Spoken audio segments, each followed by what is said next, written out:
Hi everyone, welcome to my channel Rimli Biet. Today I have brought for you the lesson plan for Social Science Class 7 and the chapter is Environment.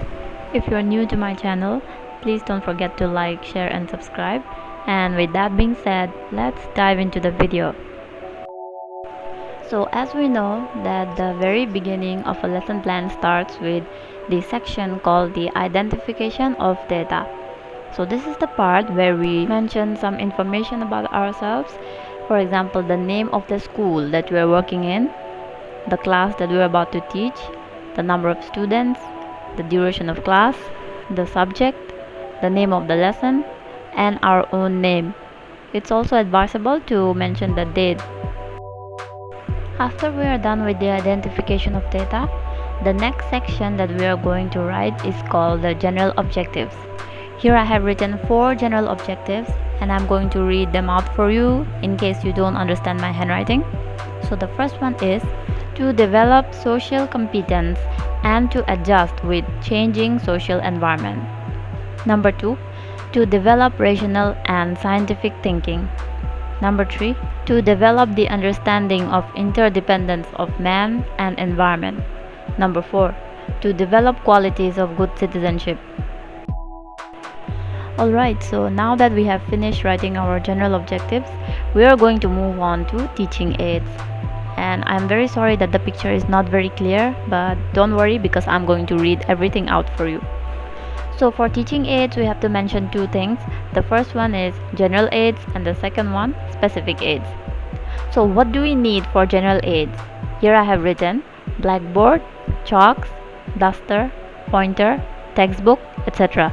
And for specific aids, I have written a chart showing the main parts of the lesson. Chart as in CHART, a chart showing the main parts of the lesson. Now we move on to the section called Introduction. So for introduction, you need to make 4 columns, one for step, one for assume previous knowledge, next for teacher's activity, and another one for pupil's activity. First things first, under the column of step, we just have to write introduction.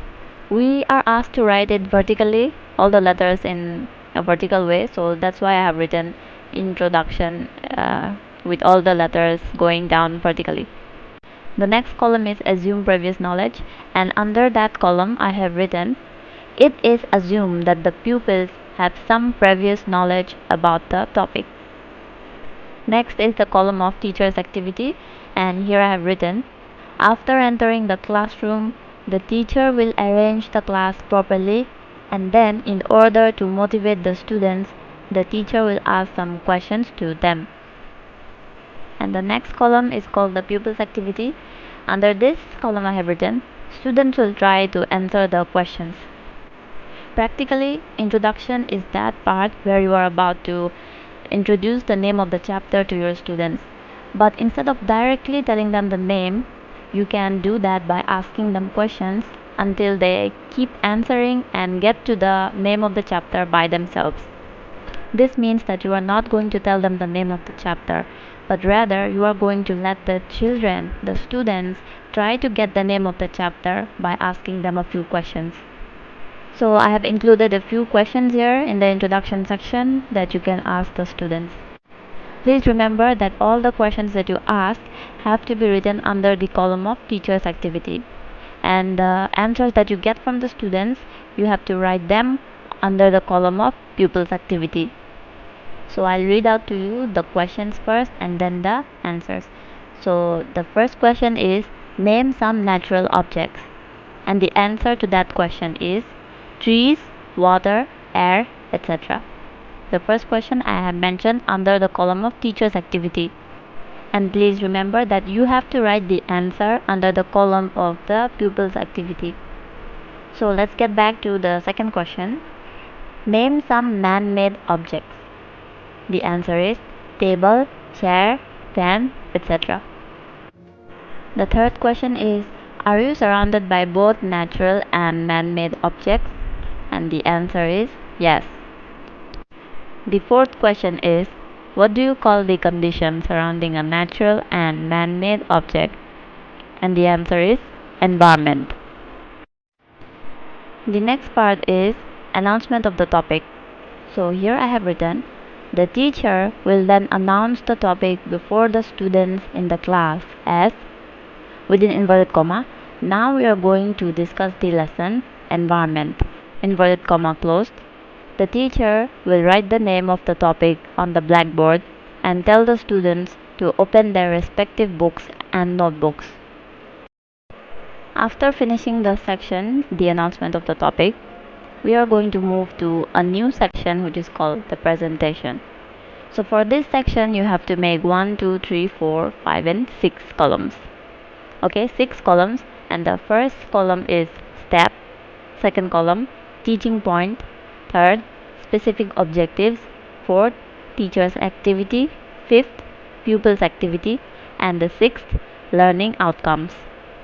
For the first column, which is step, you have to write presentation.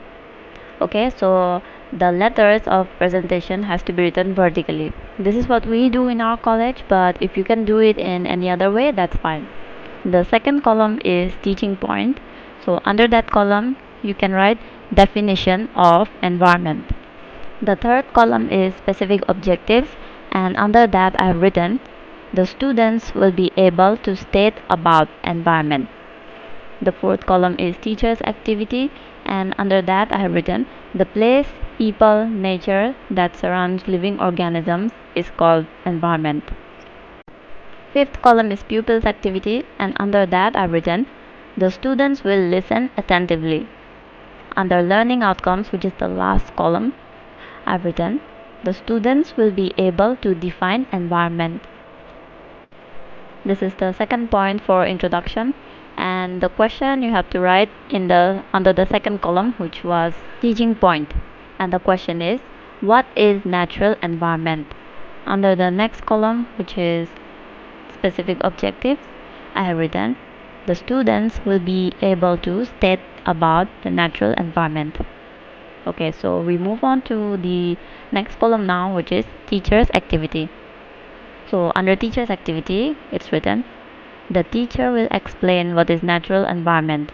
The basic components naturally present in the environment is called natural environment. Let's move on to the next column. Under the next column, it says, the students will listen attentively and note down the points. And this column was the column for students' activity. The last column is learning outcomes, and under that I've written, the students will be able to explain what is natural environment. Now let's come to the third point, and the question I've written on the second column is, which are the major components of the environment? And please remember, the second column is for teaching point. The next column, which is for specific objectives, has been written as, the students will be able to state about the major components of the environment. Moving on to the next column, which is the teacher's activity.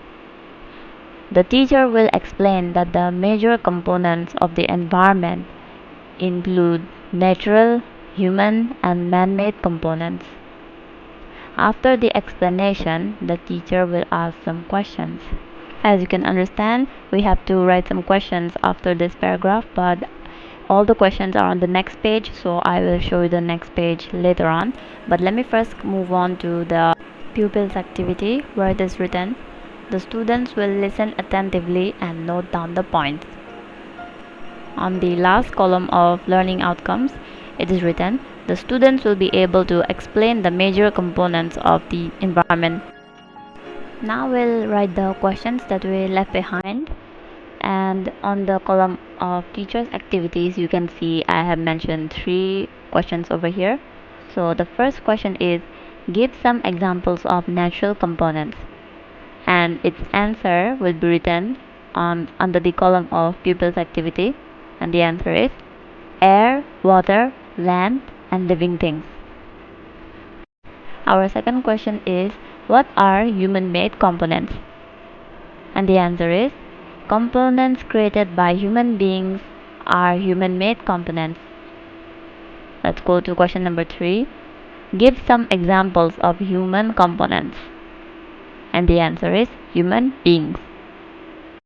We are almost done as we have reached the last section, which is called the closure.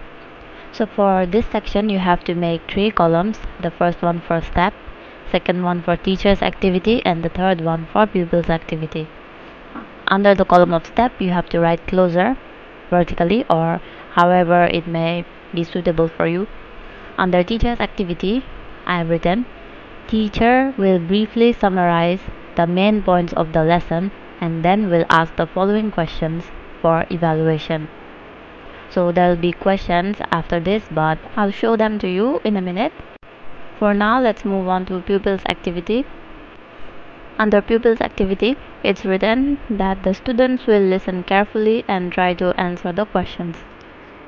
So now I'll be providing you with the questions for teachers activity. I'm really sorry that the page is very blurry, but again, do not worry, I'll be reading everything out for you. So the first question that you have to write under the column of teacher's activity is, what is lithosphere? I repeat, what is lithosphere? And the answer to this question will be written under the column of pupils activity. So the answer to the first question is, the solid crust or the hard top layer of the earth is called lithosphere. Now we go to question 2. Which are the two major components of the biotic environment? The answer is plants and animals are the two major components of the biotic environment.